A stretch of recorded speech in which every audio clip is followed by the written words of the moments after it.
Hello বন্ধুরা, তোমরা সবাই কেমন আছো? তো ভিডিও শুরু করার আগেই আমি তোমাদের সামনে ক্ষমা চেয়ে নিচ্ছি।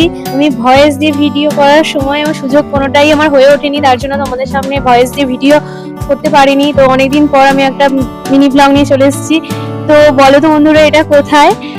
আচ্ছা, আমি বলে দিচ্ছি, এটা হচ্ছে, যারা চেনো, যে শনিতলা বা কলাছড়ার যে হাট বসে, সেই হাটে অনেকদিন পর আমি আমার একটা বন্ধুর সঙ্গে কলাছড়া এসেছিলাম। তো সেদিনকে দেখলাম হাট বসেছে, তখন খোলেই নেই, মানে সবে বসছে। তো আমি চলে এলাম, আমি ভাবলাম যে একটা ভিডিও করা যাক, যেটা তোমাদের সাথে শেয়ার করলে তোমরাও খুব উপকৃত হবে। এখানে সবকিছুই অ্যাভেলেবেল পাওয়া যায়, দেখতেই পাচ্ছ তোমরা, কানের থেকে স্টার্ট করে সংসারের নিত্য প্রয়োজনীয় জিনিস থেকে স্টার্ট করে ব্যাগ, বাচ্চাদের জামা, এমনকি নিত্য প্রয়োজনীয় যেগুলো দরকার সেগুলোও পাওয়া যাচ্ছে। এমনকি পাঁপড়, পাস্তা, ডাল, মানে সবকিছুই পাওয়া যায়। তোমরা ঘুরে যেতেই পারো টাইম করে এখানে। তো খুব সস্তাতেই পেয়ে যাবে তোমরা।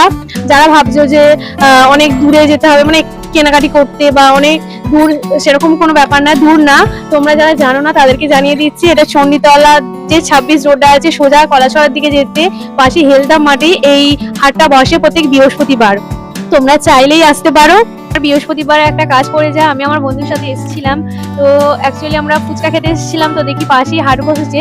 তো আমরা গেলাম, একটা নতুন অভিজ্ঞতা হলো। ভিডিওটা ভালো লেগে থাকলে লাইক, কমেন্ট, শেয়ার করে দিও। আর নতুন নতুন ভিডিও পেতে আমার পেজটাকে ফলো করে দিও। তো আজকের মতো টাটা, দেখা হচ্ছে নেক্সট ব্লগে।